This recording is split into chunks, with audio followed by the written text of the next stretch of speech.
দেশের চলমান পরিস্থিতিতে অতিরিক্ত বল প্রয়োগ না করতে সেনা সদস্যদের প্রতি আহ্বান জানিয়েছেন সেনাপ্রধান জেনারেল ওয়াকারুজ্জামান।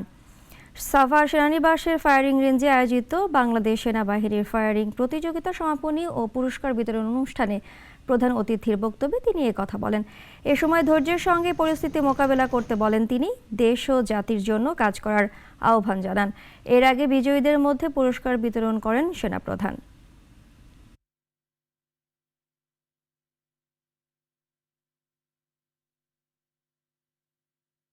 দেশ এবং জাতির জন্য আমাদের কাজ করে যেতে হবে।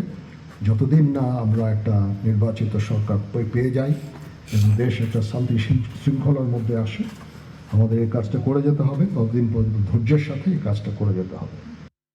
দেশ জুড়ে তোলপাড় ওয়ালটন ফ্রিজ কিনে আপনিও হয়ে যেতে পারেন মিলেনিয়ার।